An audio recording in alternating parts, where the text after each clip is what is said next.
So the video stopped playing. I actually hit the stop button by accident. I have no experience in driving trucks, and I'm gonna be honest with you guys. I really didn't make it past training with the my training is over with, but in regards to driving, I did not make it past training because I have no experience driving trucks, and I didn't tell them too much, and I think they kind of suspected it.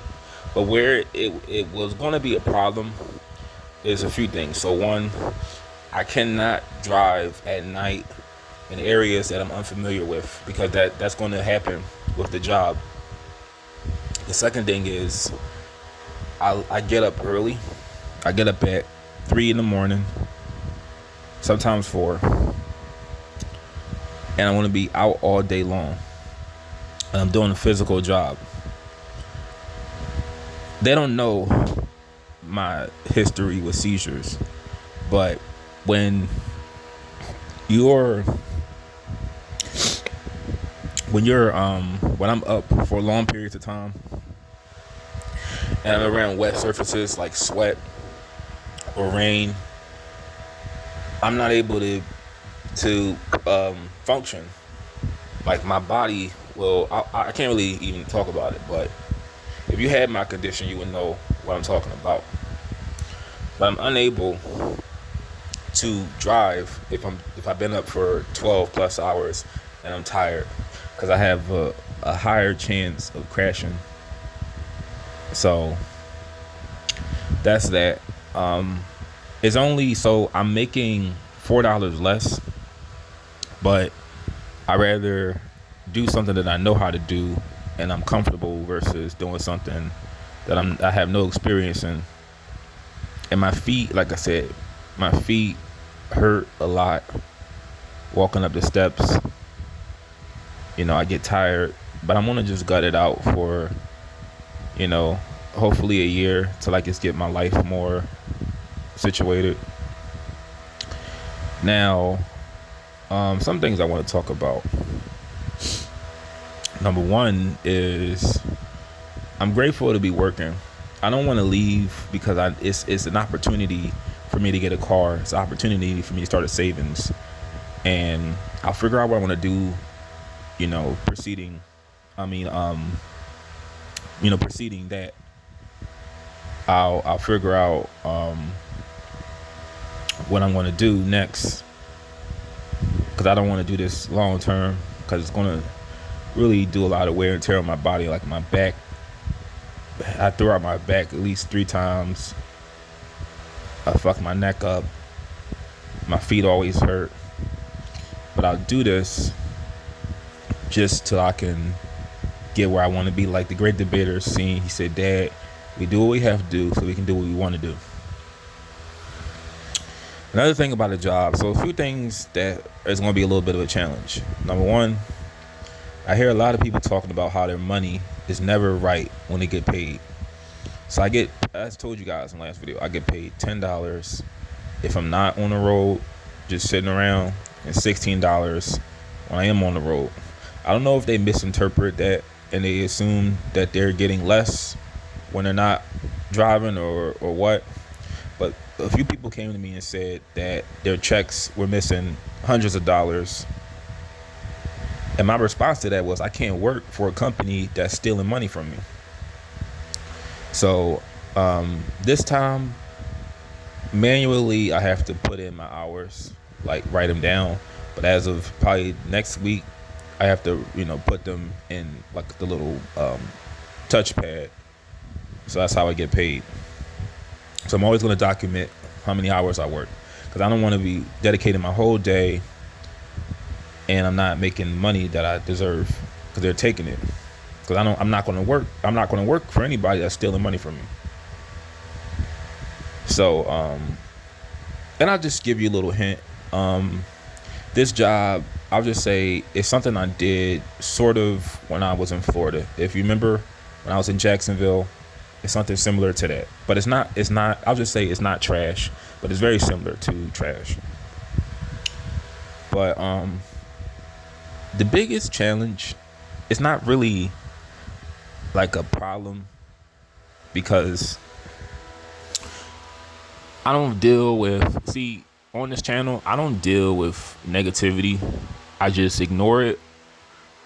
And I don't really entertain that. But if you most of the people on here, I would say, are like-minded. They think the way I do. But I happen to be at a job where the people are what you consider street smart, but they're not very book smart. It's like you're having a conversation with a brick wall. If you bring up anything that's not about the Eagles, if it's not about some buffoonery with like a rapper or interview or whatever, they can't really hold a conversation. So it's like, it's not that they're bad people, but I'm not on their level and they're not on my level. It's like that Kendrick Lamar song. I made this title before. I said, we're not like them either. Like, they're not like us, but they're black people that aren't like you either. So it's like, it's one of those jobs where, and I said it before, I don't really thrive working with like gutter dudes, if I said that right. I don't really I prefer people that are, like-minded, or they don't have, if they're not like exactly like me, at least, have a little bit to talk about, like, have a little educational background or some sense of sophisticatedness, when we talk.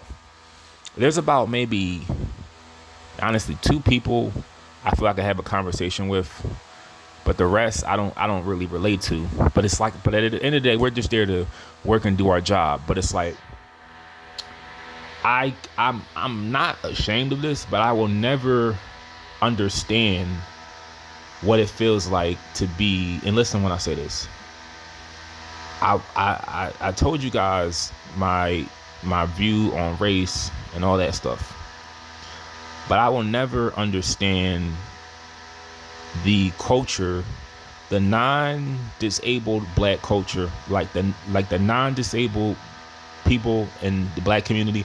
I will never understand or relate to. And this is also why, since I started this job, I don't have time to really watch anything, because, like, understand, my phone, I have it, like, literally, I don't have a car at the moment, so my phone isn't being charged all hours of the day.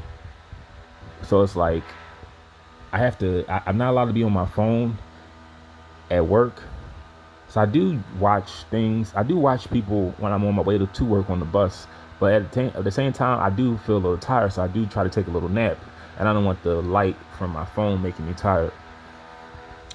But it's like, when I turn it off, the battery still, is burning. So it's like, I don't have a lot of time to watch anybody. But this is also why I stopped watching, like, Tariq. I remember I said I was watching him like a few weeks back, but since I started that job, I sort of stopped watching people like him, people like Dr. Umar. I would watch him when I would read, even like Charleston White at times, because they don't really speak for me. They don't really represent the way I think. They represent a certain, African American, but they don't really speak for me. And at the same time, I told you, these guys are nothing but entertainers, because they don't really provide anything other than just complaining 24/7. Like, I do give solutions to things.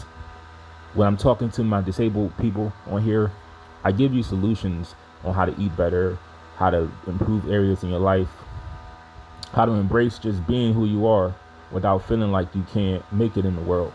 But these guys, they don't provide much of anything but just bitching and complaining. Like, I remember one day I wasted like a whole hour listening to Claude Anderson on the Breakfast Club, and I'm just telling myself, like, this guy is work for the government.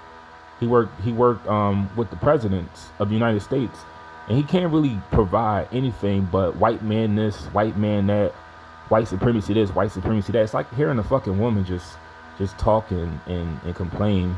And it's like a lot of these guys on here, they don't really have no real solutions. Honestly, they just understand if you talk like me and say the things I say, that's really what will fix the problem. But they can't say it without feeling like an Uncle Tom or a sellout. So they resort to just blaming, to just the blame game, and they know what the real problem is.